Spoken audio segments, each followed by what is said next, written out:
Welcome back friends. Achievement point online classes के इस class में आपका हार्दिक स्वागत है। आज हम लोग सीटेट 2023 के पॉइंट ऑफ व्यू से एक महत्वपूर्ण टॉपिक वृद्धि और विकास में अंतर समझने का प्रयास करेंगे। वृद्धि और विकास, जैसा कि आप जानते हैं, वृद्धि से तात्पर्य व्यक्ति के शारीरिक अंगों में होने वाले फैलाव से है।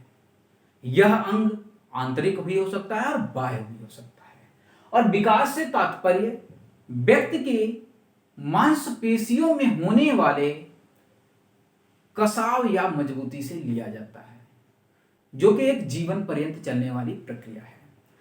वृद्धि और विकास से संबंधित विस्तृत जानकारी के लिए आप मेरे डिस्क्रिप्शन बॉक्स में कुछ लिंक दिए गए हैं, जिस पे जाकर के इसके महत्वपूर्ण वीडियोज को देख सकते हैं। तो आइए चलिए हम लोग वृद्धि और विकास में होने वाले महत्वपूर्ण परिवर्तनों को देखने का प्रयास करेंगे, उसमें होने वाले महत्वपूर्ण अंतर को देखने का प्रयास करेंगे।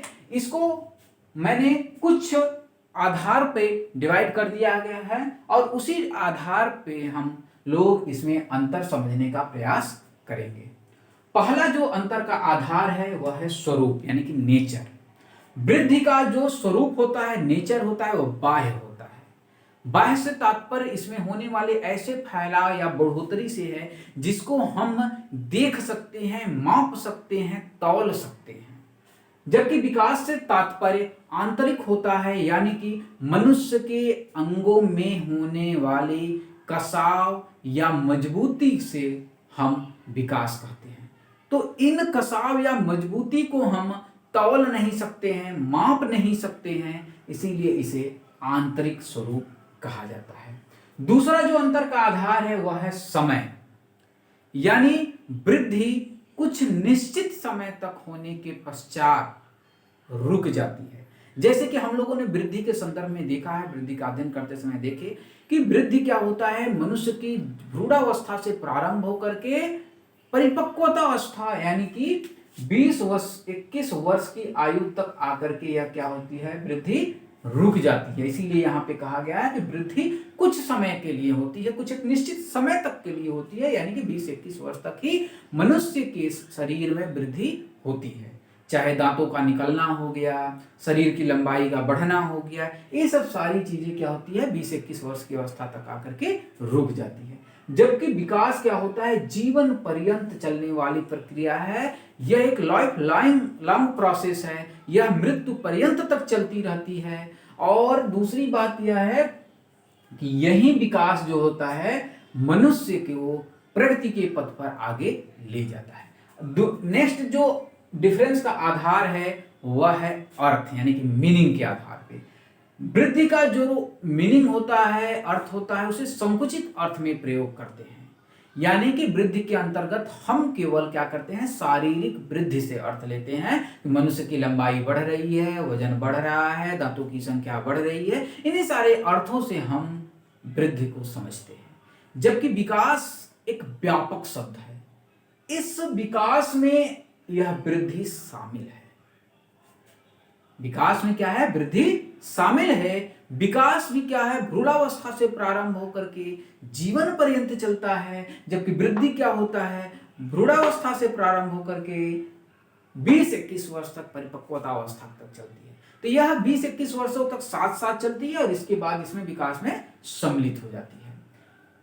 विकास को व्यापक संदर्भ में इसलिए भी लेते हैं कि विकास के अंतर्गत मानसिक विकास, सामाजिक विकास, बौद्धिक विकास, सभी प्रकार के विकास, संवेगात्मक विकास, भाषाई विकास, सभी प्रकार के विकास को अलग अलग जो एस्पेक्ट हैं इनको सम्मिलित किया जाता है। जबकि वृद्धि का जो अर्थ हम लेते हैं केवल संकुचित अर्थ में, केवल शारीरिक वृद्धि के तात्पर्य में लेते हैं। आगे हम देखने का प्रयास करेंगे क्रम। अंतर का जो नेक्स्ट आधार है वह क्या है, क्रम। यानी कि वृद्धि का कोई एक निश्चित क्रम नहीं है कि इस निश्चित क्रम के आधार पर ही बच्चे का वृद्धि होगा। जबकि विकास को हम एक निश्चित क्रम के आधार पर देखते हैं कि 2 साल के बालक, जन्म के समय बालक की क्या विकासात्मक अवस्था विशेषताएं होनी चाहिए, 2 सालों पे क्या होनी चाहिए, 6 सालों पे क्या होनी चाहिए, 12 सालों पे क्या होनी चाहिए, 18 सालों पे क्या होना चाहिए। इस चीजों को हम विकासात्मक क्रम के आधार पर इसको क्या करते हैं, देखते हैं। नेक्स्ट होता है दिशा, यानी कि वृद्धि का कोई एक निश्चित दिशा नहीं होता है कि किस दिशा में वृद्धि होगी, लेकिन विकास का एक निश्चित दिशा भी होता है, जिसको हम लोगों ने विकास की अर्थ को समझने के समय में देखा है, विकास के सिद्धांत को पढ़ते समय देखा है कि एक इसका निश्चित क्रम और निश्चित दिशा होता है। जैसे कि दो प्रमुख हम लोग दिशा के रूप में पढ़े थे, एक सिर से पैर की तरफ विकास होता है और दूसरा केंद्र से परिधि की तरफ होता है। यानी कि बच्चा का पहले सिर बनता है या सिर पे नियंत्रण करना प्रारंभ करता है, इसके बाद कंधे पर, फिर भुजाओं पर, फिर धड़ पर, फिर इसके बाद सबसे लास्ट में उसका नियंत्रण होता है अपने पैरों पर। तो एक निश्चित दिशा के रूप में, ऊपर से नीचे के रूप में, या एक निश्चित क्रम के रूप में सिर से पैर की तरफ विकास चलता है। इसके अलावा केंद्र से परिधि की तरफ, यह भी एक विकास का दिशा है कि सबसे पहले धड़ों का विकास होता है, केंद्र की परिधि होती है, रीढ़ की हड्डी का विकास होता है, इसके बाद शरीर के अन्य अंगों और हाथ पैर की उंगलियों, इन सारी चीजों का सबसे लास्ट में विकास होता है। इसी तरीके से लक्ष्य अंतर का एक प्रमुख आधार है लक्ष्य, यानी कि वृद्धि का एक निश्चित कोई लक्ष्य नहीं होता है, जबकि विकास का एक निश्चित लक्ष्य होता है। उसे यह निश्चित रहता है कि हमें किशोरावस्था में किन लक्ष्य की प्राप्ति कर लेनी है, बाल्यावस्था में किस लक्ष्य की प्राप्ति कर लेनी है, इस लक्ष्य विकास का निश्चित होता है। और लास्ट है मापन, यानी कि वृद्धि का मापन करना संभव है। जैसे भार हो गया, वजन हो गई, लंबाई हो गया, इन सारे चीजों को हम मापन करके यह स्पष्ट कर सकते हैं कि बच्चे में वृद्धि हो रही है या नहीं हो रही है। जबकि विकास का मापन इन रूपों में संभव नहीं है। जैसे कि बुद्धि एक मानसिक विकास है, बौद्धिक विकास की चीजें हैं, उसको हम माप नहीं सकते हैं, तौल नहीं सकते हैं कि यह कितनी बुद्धि है।